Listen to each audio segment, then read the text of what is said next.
En 2010, j'ai adopté une alimentation riche en glucides et pauvre en graisse, avec plein de féculents, plein de fruits, même du jus de fruits et du sucre raffiné. Et on m'a dit que je deviendrais obèse et que j'aurais le diabète, mais là on est en 2019 et je ne suis pas obèse, j'ai pas le diabète, ma glycémie à jeun elle est pile poil dans les clous, je vais super bien, je vais mieux que jamais.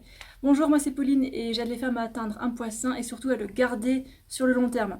Petite parenthèse, si tu veux recevoir un conseil quotidien sur l'alimentation, tu peux t'inscrire à mon mail privé gratuit, le lien est dans la description de la vidéo, et comme ça tu recevras chaque jour, du lundi au vendredi, un email dans ta boîte aux lettres. Alors, pour commencer, où est-ce que je fais mes courses? Bon, ça dépend, ça peut être supermarché, ça peut être marché des producteurs, ça peut être ce genre d'enseigne.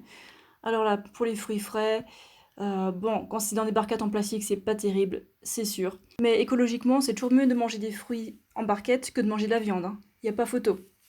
Voilà, ça c'est un carton de bananes qu'on a acheté. Et à côté, là, on a un carton de dattes. Alors bon, elles étaient pas trop chères, parce que bon, c'est pas la meilleure qualité non plus, hein. Ça, c'est des petites dattes Medjool, en fait. Donc 18 kilos de bananes et ouais, 5 kilos de dattes. Voilà. Là, on voit le poids sur l'emballage. L'avantage des fruits, c'est qu'ils sont riches en glucides, pauvres en graisse, ils sont riches en vitamines et riches en fibres douces. Faut juste les manger quand ils sont mûrs, ça c'est important. Là, on a fait des grandes réserves de pâtes. Oui, des féculents raffinés. On en mange tous les jours des pâtes, hein.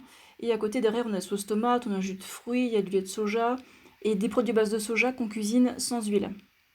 J'ai trouvé ces piments très jolis au magasin parce qu'ils sont tout colorés, mais j'en achète pas parce que c'est trop piquant. Là, on a un exemple de petit déjeuner que je me fais. Donc là-dedans, il y a des raisins, des pêches, nectarines, et j'ai mis par-dessus une sauce chocolat très riche en glucides et très pauvre en graisse. Ensuite, là, bah, juste des raisins tout seul, hein. Je me casse pas la tête, j'aime bien la simplicité. Voilà, pareil, plein de petites bananes. Et côté vaisselle, c'est très vite fait, hein. Bon, ça a l'air un peu bizarre. En gros, au fond, il y a de la compote de pommes. Là, par-dessus, c'est des galettes de riz. J'ai rajouté plein de sauce chocolat dedans, un peu de fruits secs. Bon, pour les estomacs sensibles, c'est peut-être pas le meilleur, mais j'ai bien aimé le mélange, très bizarre. Regardez ce que les gars, ils ont acheté, hein. Mais c'est quoi dans la boîte? C'est des bonbons au sucre, super bon. Du vrai sucre, hein. Nous, on mange pas de faux sucre, hein, parce que le faux sucre, c'est mauvais pour le cerveau. Sympa l'endroit, hein. C'est en Afrique du Sud.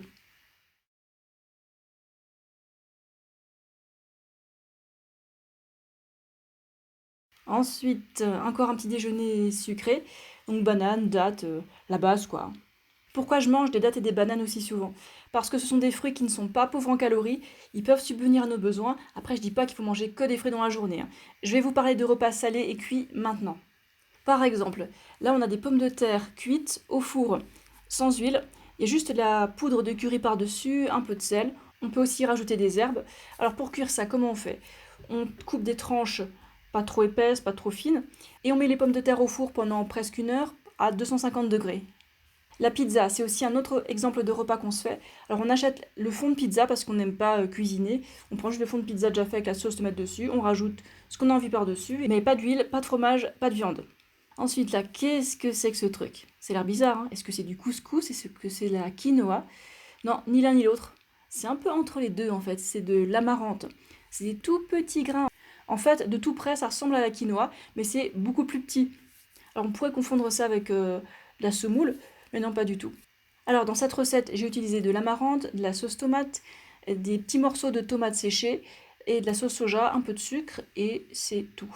Alors pour la texture, ça ressemble à ça, selon la quantité d'eau qui reste quoi. Ensuite, classique, des pâtes. Alors je connaissais pas cette forme, je me rappelle plus du nom. En tout cas, c'était vachement bon. Donc ouais, pâtes, sauce tomate et puis du soja texturé.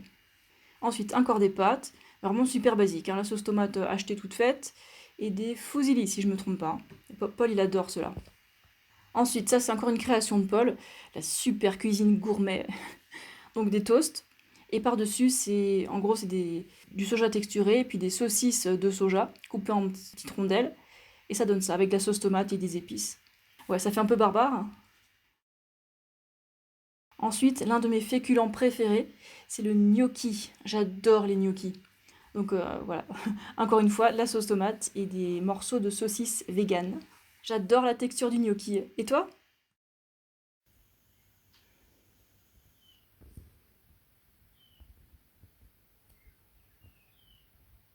après un mois et demi sur le home trainer, donc le vélo fixe à la maison, j'ai repris le vélo avec roue. C'est vraiment super bizarre, et encore ça fait que un mois et demi, j'imagine même pas après un hiver. J'ai perdu mon équilibre partiellement, mais bon ça va, rien n'est perdu non plus. Ça se passe bien, ça fait du bien de rouler sur du vrai quoi. Ma chérie est loin de la maison. Oui, elle est loin de la maison, elle est dans l'autre hémisphère.